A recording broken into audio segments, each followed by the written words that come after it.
people fail to build wealth? Well, they have a fatal flaw. It's like an undiagnosed disease. This disease eats away at them day after day, year after year. Most people are totally unaware of it. They spend their entire life trying to fight against it. And marketers are no different. They are great at making money. There are very few industries where people can go out and make $1 million in a day. The problem with marketers, they don't know how to keep any of it. It's an endless circle that they're mostly oblivious to. We need to fix that tonight. Now, this and every other presentation, there will be exceptions to the rule.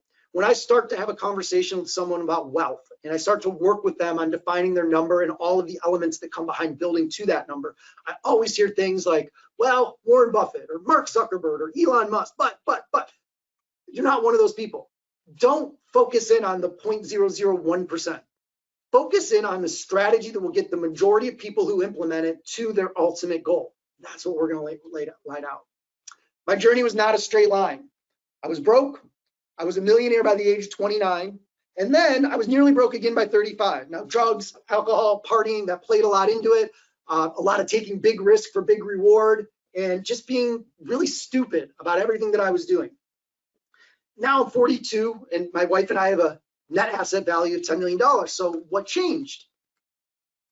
What I figured out starting in 2017 through teaching and working with thousands of individuals on wealth creation is that wealth building is not one size fits all. Any person that lays out a strategy and says, do exactly this, and it's a straight line to wealth, is lying to themselves, not necessarily to you. So what we're going to do tonight, I've defined 4 unique wealth personas.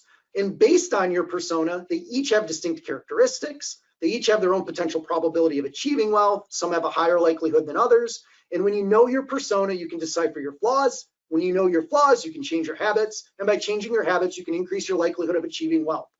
Wealth building is not one size fits all. If you have an opportunity real quick to go and download the wealth persona worksheet, or just grab a piece of paper and write down your answers, we're going to go through 10 questions. They're multiple choice. There's 4 options for each question. All you really need to do is keep track of the number of each that you get. So the number of A's, the number of B's, the number of C's, and the number of D's. I try to make it as simple as possible for this presentation.